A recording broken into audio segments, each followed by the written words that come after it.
नमस्कार दोस्तों, मैं हूं शान और आप देख रहे हैं SR न्यूज गुजरात।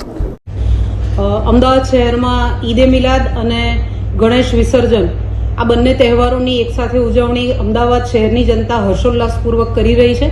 અમદાવાદ શહેરમાં તાજેતરમાં રથયાત્રા બંદોબસ્ત પણ ખૂબ જ સરસ રીતે પૂરા થયા છે। સાથે સાથે મોહરમની ઉજવણી પણ અમદાવાદ શહેરના નાગરિકોએ કોમી એકલાસભર્યા વાતાવરણમાં કરેલી છે। એ જ પરંપરાને આગળ ધપાવતા અમદાવાદ શહેરની શાંતિપ્રિય જનતા દ્વારા હાલમાં અમદાવાદ શહેરના અનેક વિસ્તારોમાં જાહેર ઉત્સવ સ્વરૂપે ગણેશ મંડપોની સ્થાપના કરવામાં આવેલી છે। અમદાવાદ શહેરમાં અલગ અલગ 7 ઝોનમાં મળીને કુલ 627 જેટલા શ્રીજીની પ્રતિમાઓની સ્થાપના કરવામાં આવેલી છે, જે જાહેર ઉત્સવ તરીકે ઉજવાય છે। એ ઉપરાંત માનતાના એમની પોતાના અંગત જે નાના નાના ગ્રુપમાં લાવવામાં આવતો હોય એવા ગણપતિની સંખ્યા તો આના કરતાં પણ અનેક ગણી વધારે છે।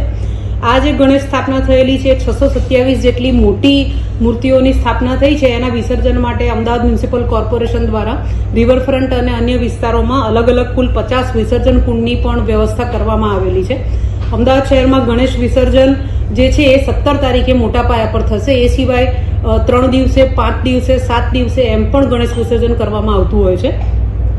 અમદાવાદ શહેર પોલીસ દ્વારા 16 અને 17 એટલે ઈદે મિલાદ અને ગણેશ વિસર્જન એ બંને ઉત્સવો કોમી એકલાસભર્યા વાતાવરણમાં થાય તે માટે પૂરતી તૈયારી રાખવામાં આવેલી છે।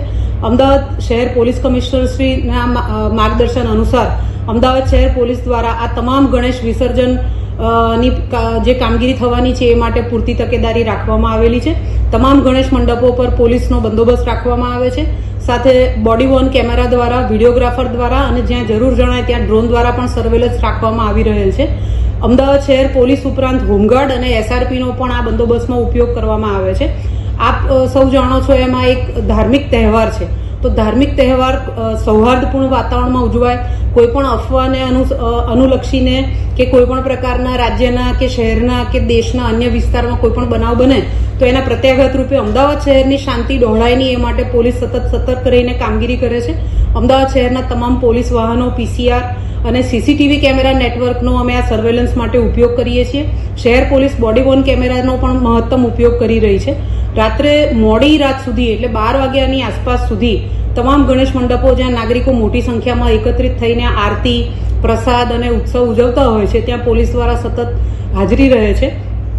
આ ગણેશ મંડપોની અંદર કોઈ પણ પ્રકારનો અનિચ્છનીય બનાવ ન બને, ત્યાં દર્શન માટે આવતા નાગરિકો કે જાહેર માર્ગ પર ફરતા નાગરિકોને કોઈ પણ પ્રકારની અસુવિધા ના થાય અને શહેર પોલીસની કાયદો અને વ્યવસ્થાની પરિસ્થિતિ જળવાઈ રહે એ માટે પોલીસ દ્વારા સતત પેટ્રોલિંગ રાખવામાં આવી રહ્યું છે। થાણા અધિકારીઓ અને અન્ય શાખાના અધિકારીઓ દ્વારા પણ શહેર વિસ્તારમાં સતત પોલીસ પ્રેઝન્સ જળવાઈ રહેલી છે અને કોઈ પણ પ્રકારની અફવાઓને સોશિયલ મીડિયામાં સર્ક્યુલેટ કરવામાં ન આવે અને નાગરિકોને ગેરમાર્ગે દોરવામાં ન આવે એના માટે શહેર પોલીસ દ્વારા સોશિયલ મીડિયા પર પણ સતત વોચ રખાઈ રહેલી છે। જે કોઈ આવી અફવા ફેલાવવાના કે લોકોને ઉશ્કેરવાના ગુનાહિત કૃત્યો ધરાવતા કે ગુનાહિત માનસ ધરાવતા ઈસમો છે એમની ગતિવિધિ પર પણ શહેર પોલીસ દ્વારા પૂરતી નજર રખાઈ રહેલી છે।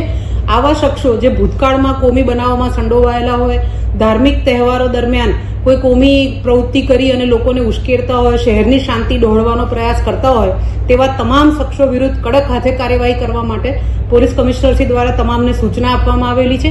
આ કામગીરી સતત ચાલુમાં છે અને શહેરના તમામ નાગરિકો ગણેશ વિસર્જન અને સાથે સાથે ઈદે મિલાદ બંને તહેવારો અમદાવાદ શહેરની પરંપરા પ્રમાણે કોમી એકલાસભર્યા વાતાવરણમાં ઉજવે એ માટે શહેર પોલીસ દ્વારા સતત પ્રયત્નો કરાઈ રહેલા છે। શહેર પોલીસ વતી તમામ નાગરિકોને આ બંને તહેવારો માટે હું શુભેચ્છા પાઠવું છું।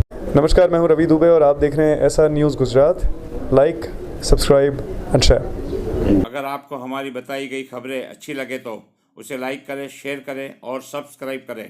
और हाँ, अगर आप हमसे जुड़े रहना चाहते हैं तो हमारी SR न्यूज़ गुजरात चैनल को सब्सक्राइब करें और बेल आइकन दबाना न भूलें ताकि हम सदा आपसे जुड़े रहें और आप तक नई नई खबरें पहुंचाते रहें।